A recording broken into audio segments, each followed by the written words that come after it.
The Crossover with Marlon and Armon is brought to you by Western States Plumbing and AC. You're now tuned in to The Crossover with Marlon Jones and Armon Williams. Hold up, you're teaming up a Sun Devil and a Wildcat? Who came up with that brilliant idea? The Crossover on KDUS AM 1060. All right, welcome to The Crossover. Marlon Jones and Armon Williams, KDUS 1060, brought to you by Western States Plumbing and AC, where members receive 2 annual maintenance visits, as well as up to 20% off repairs and new systems. Give them a call today at 480-712-8908. Once again, that's 480-712-8908. And call into our listener line, 602-260-1060. Give us your take. Feel free to go ahead and give us a take, a comment. Tell us how you think about the show, what you think about the show. And my name is Armon Williams. I go by the Hammer. My partner, Marlon Big Showtime Jones. In the house. Decide. Yep, absolutely. How you doing, Marlon? I'm doing wonderful. How was what's going on? What's new with you? Hey, just getting ready. I had a great week. Always looking forward to today, where you and I can chop it up about the sports world and whatnot, and just get crazy. Let's go. Let's get it done. Let's have some fun, huh? Yes. All right, and be sure you can also follow us on our YouTube and Facebook pages at The Crossover 1060. Once again, that's at The Crossover 1060, so be sure and do that. And with that, I don't think that there's anything left to do, but go ahead and give the listeners a little bit of that sweet nectar that we call the opening buzz. Yeah! And now it's time for the opening buzz. High drive, deep center field. Back goes Thomas. At the wall, it's gone! Nando! 2-run shot for Fernando Tatis Jr. 4-0 Padres.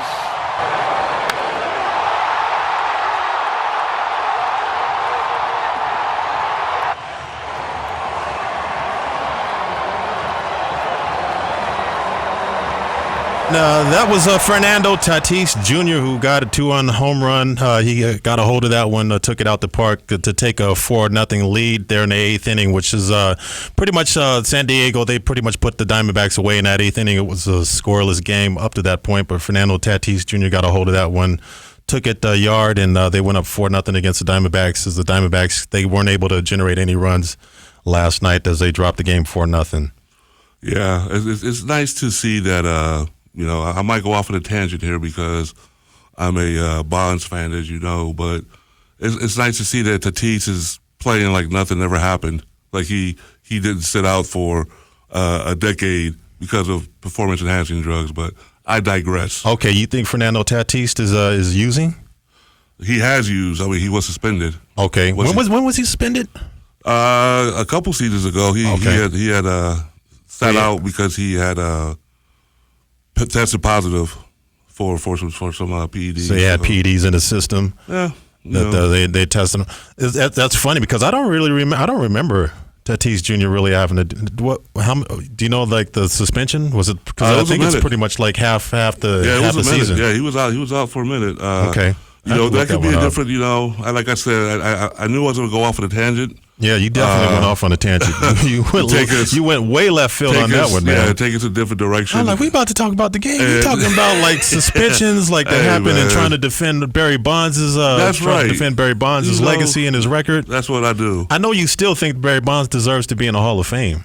Be perfectly honest with you, I personally believe that Barry Bonds deserves to be in the Hall of Fame too, because you look at the first half of his career, it was probably Hall of Fame worthy. That was Hall of Fame worthy. No, it absolutely was. He was up until the point that he allegedly started using the clear and the cream. He was arguably the best player in Major League Baseball at that time. That includes Ken Griffey Jr. Absolutely, who I absolutely love. And like I said, that's something we could talk about a different day. Yeah, we'll definitely talk about that. But the MLB Hall of Fame is not legit without the all-time hits leader, without the all-time home runs leader. They acted like those 7 Cy Youngs that were won didn't exist. The 755 home runs didn't exist. They happened.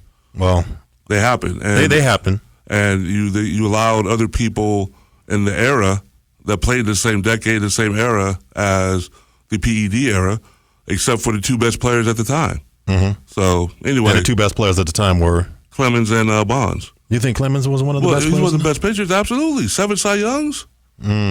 You know, third all time in strikeouts. That dude was definitely used. Come on. But you know what? Prior to him like blowing up the way that he did not have the pedigree. He did not have the resume that Barry Bonds had. So that's why I'll question that. You can count on one hand the amount of people that were not using at that time. Right. That's just a fact. So if you want to pick and choose players that go in and leave out the two best players because of some agenda you have, because of how they were jerks or whatever your agenda is, then it's not a legit MLB. And that's why players like Harold Baines and Scott Rowland have to go in, because they're ignoring the best players that deserve to go in because of their agenda. Right. And like I said, I apologize for taking this show in a whole different direction. No, you had to vent. You had that on your chest. You had to get that off your chest. You probably have been holding that probably for the last maybe like decade or so.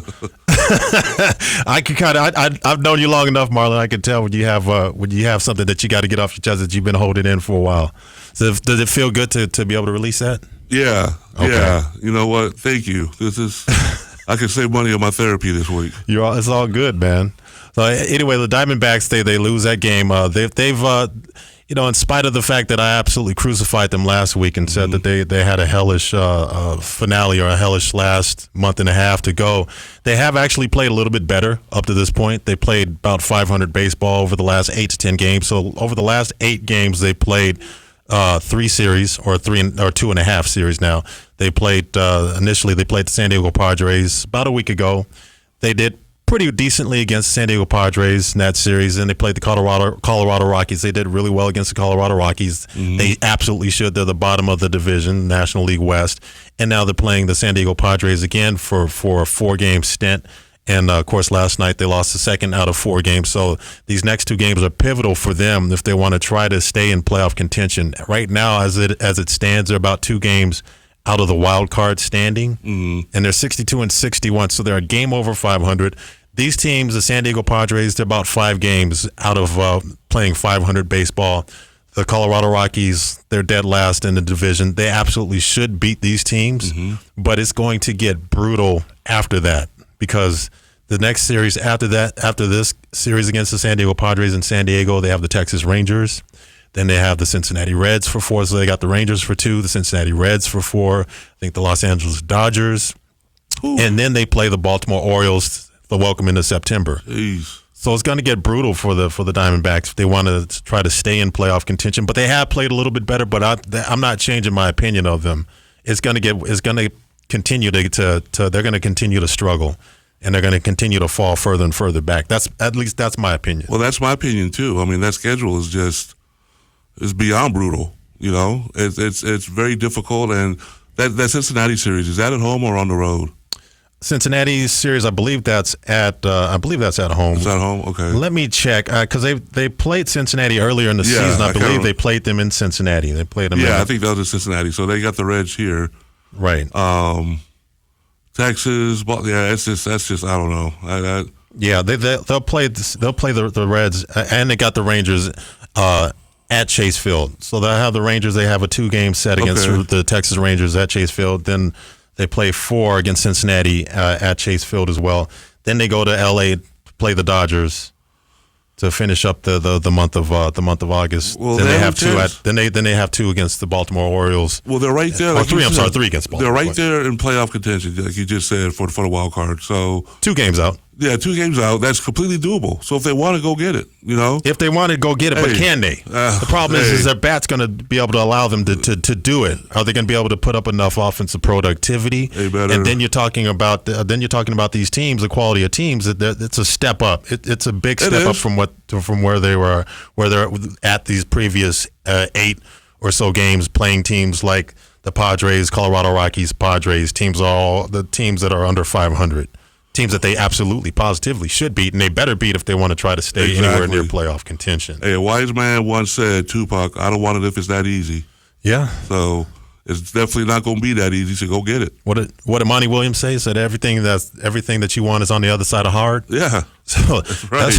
that's exactly where the Diamondbacks are, and then we also have the Cardinals. They're getting ready to play Kansas City Chiefs. We'd be absolutely remiss if we didn't mention that they play the Chiefs tonight. Okay. At State Farm Stadium tonight. It's a 5 o'clock kickoff. There's not a whole lot that I really have to say about that. There's not a lot that I'll probably check out the game for the most part, but I'm not really that interested. I just don't get that geeked up preseason football games. And I'm glad that they cut down to 3 from 4 or 5 games. You remember that season in 2012, the Cardinals played 5 preseason games. That was crazy. Including the Hall of Fame game, which was absolutely ridiculous.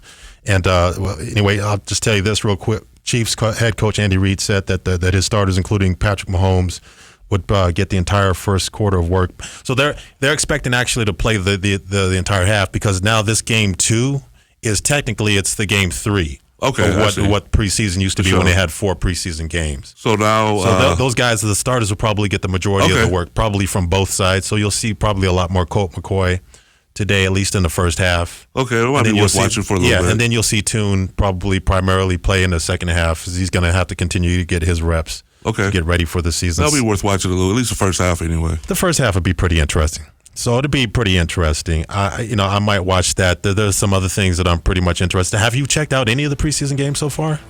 No. You haven't? I mean, bits and pieces of all the other teams. Like, I've been watching Cleveland play, and DTR is looking really good. Yeah. But other than that, not really. You were telling me about DTR the other night, I think. Mm-hmm. All right. Coming up next, Blindsided. We discuss the controversy around Michael Orr and that whole saga going around with him and the Tui family. You'll get it right here on the Crossover, KDUS 1060.